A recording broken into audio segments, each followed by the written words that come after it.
This program is intended for mature audiences. Listener discretion is advised.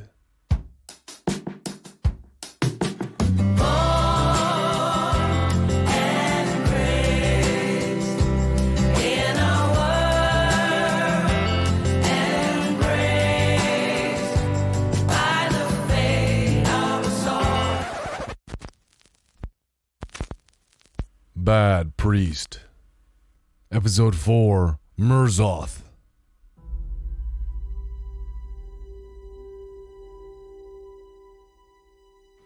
By some miracle, I manage to pick myself up and stagger out of the room. I hear Diego behind me, calling my name, but I ignore him. And then, as my faithful partner tries to calm the now collapsed girl's parents, I stumble onto the street. You can't run from me, father. I drop to my knees behind Diego's shitty yellow car and taste equally yellow bile rise in my throat. The vomit just misses further staining my black cloak. I heave, puke again, and then collapse against the car. Did you really put piss in the vial? You are a bad priest, Father Bannen. This isn't real. I spent 8 years in prison, and given the nature of my crime and the fact that I wore a clergy collar, you'd think that I was forced to deal with plenty of abuse. You'd be wrong. As you might have guessed, I'm not your ordinary, run-of-the-mill priest. I managed to stay relatively clean by keeping my head down and surrounding myself by good people. Well, strong people, anyway. But now, less than a day out of prison, and my mind finally snaps. A schizoid break. That's what this is. My mind splitting in two to protect itself from what? I don't know. But this is the only explanation for what happened back in that sweaty-ass bedroom and... You aren't losing your mind. But I am. I've completely lost my mind. The old saying goes that you're not crazy if you talk to yourself, but you're hella fucked up if you start to answer your own questions. And that's exactly what I'm tempted to do. Answer this demonic version of myself. Shoot the shit, talk about the good old days. Lollipops and sunshine and Stations of the Cross. Why are you so surprised, Father Bannen? Leave me alone. Get the fuck out of my head. I place my hands over my ears and close my eyes tightly, like a child trying to avoid watching the scariest part of a film. It does nothing, of course, other than exacerbate my headache. Would that I could, trust me. You think I want to be in here? You call me inside. You force me into your head, Father Bannen. I didn't call you in here. I don't even know what the fuck is happening. Yeah, you did. All that, and they shall recover bullshit. Fucking lame.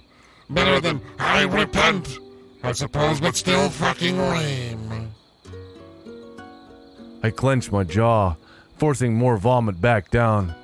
But that's not real. This is...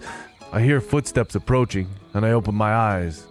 Diego is standing in front of me, a queer expression on his face. What's not real? Nothing. For several seconds, neither of us say anything. Even the voice in my head remains quiet. We just stand and stare at each other. Then, without prompting, Diego reaches down and helps my sorry ass to my feet and then deposits me into the passenger seat. After he places all of my accoutrements back in the trunk, he joins me inside the vehicle. Thanks. Diego's beaming as he produces a wad of cash. I look at the money, but I'm reluctant to take it. Half is yours. I cluck my tongue. Speaking is difficult. I'm so thirsty. But unlike back in the bedroom, it's not water I crave. It's an entire bottle of Johnny Red. This is half. And that's why Diego is smiling. Judging by the size of the stack, I guess that the poor girl's parents somehow managed to scrounge up about $4,000. I glance at the dilapidated one-story building through the dirt-smeared windshield. $4,000 was a lot of money. $4,000 was probably 6 months' rent for these people. Like I said, I'm not proud of what I do. But apparently, what once used to be a harmless farce now comes with collateral damage. Significant collateral damage. Like my sanity, for one. I take the money and slip it into my pocket. Diego, did you notice anything different in there? Diego's smile doesn't falter. I mean, you're a bit out of practice, but that's to be expected, Father. Father? After all this time, can't you just call me Cole? I shake my head and Diego starts to drive. Not that, I mean, did you notice anything different about the girl? Diego chews the inside of his lip as he ponders this. I think, well, she seemed to recover very quickly after we were done. I frown. Normally it takes a few days after we depart for my quote-unquote work to have an effect, i.e. for the withdrawal symptoms to pass. But even as I lay on the broken dresser in a puddle of my own piss, I recognized that the girl seemed calm and relaxed. Sure, she'd collapsed with exhaustion, but she seemed almost serene. That's because I left her and came inside of you, Father Bannen. Not the first time I came inside another man, but this one seems to have lasting consequences. What aren't you understanding about this? All of it. I don't understand any of this at all. What are you talking about, Father? I slump into my seat.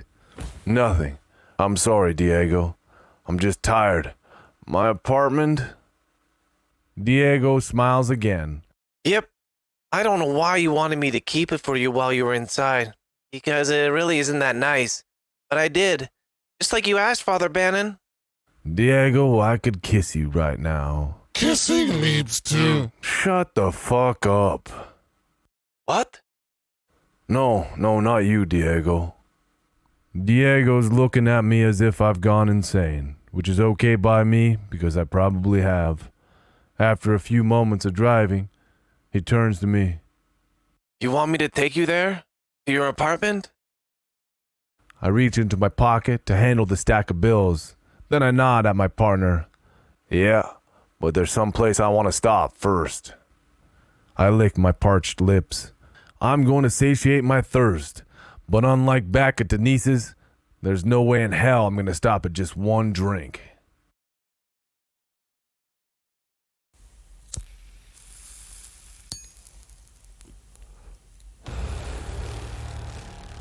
He calls himself Merzoth.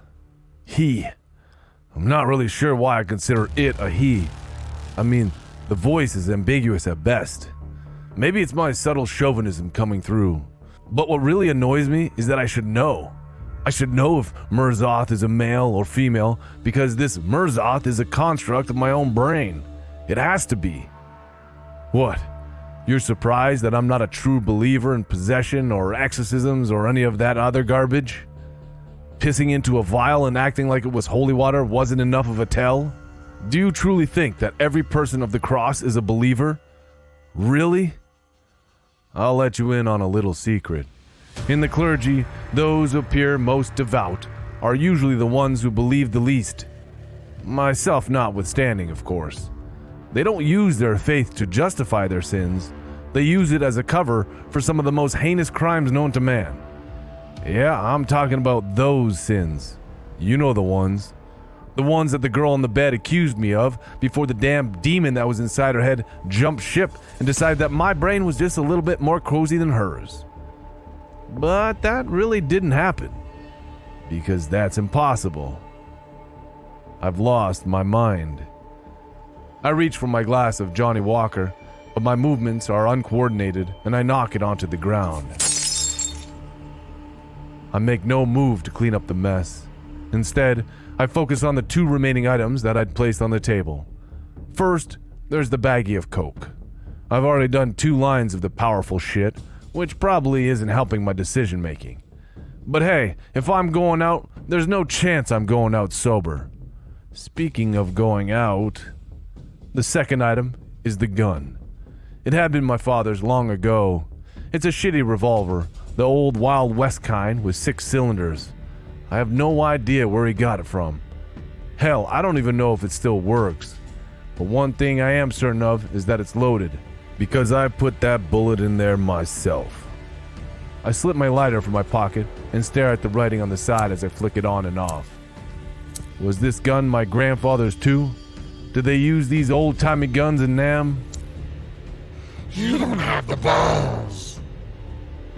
That's where good old Merzoth is wrong. I do have the balls. Or at least I have courage imbued by a fifth of scotch and a gram of coke. And that's far more tangible than swollen testes. I pinch my nose as my eyes water. The way I look at it is this. There are only two explanations for what's happening to me right now. One, I'm dreaming. This seems highly unlikely, but I heard about people on the inside who practice something called lucid dreaming.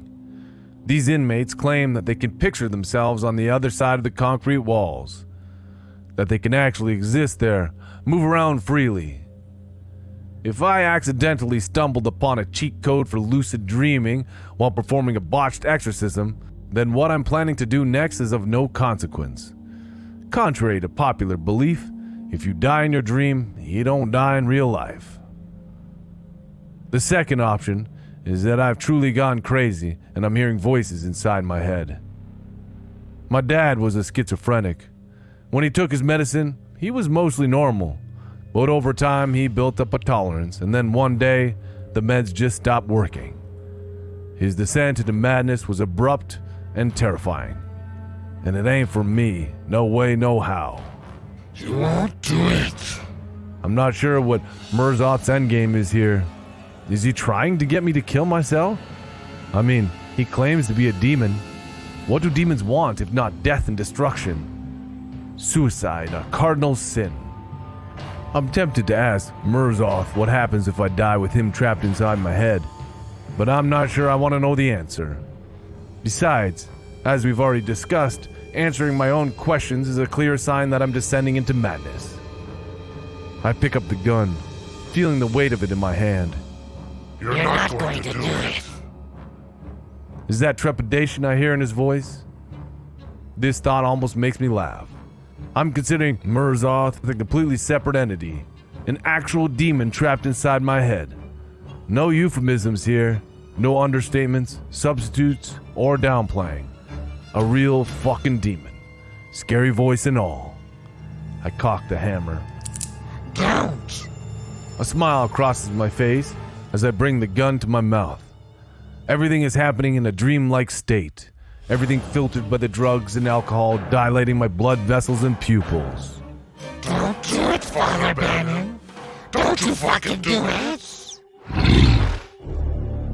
But as you should know by now, I'm not much for hesitation. I froze twice at Denise's, but here, in the comfort of my own shitty apartment, I'm not gonna freeze again. Oh yes, I'm gonna do it.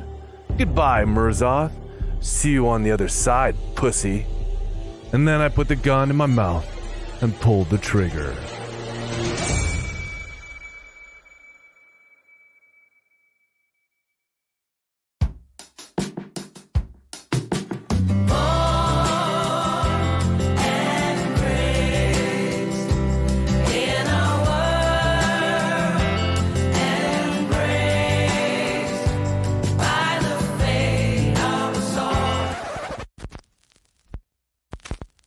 This has been Bad Priest, Episode 4, a PTL Books and Pathological Inc. production.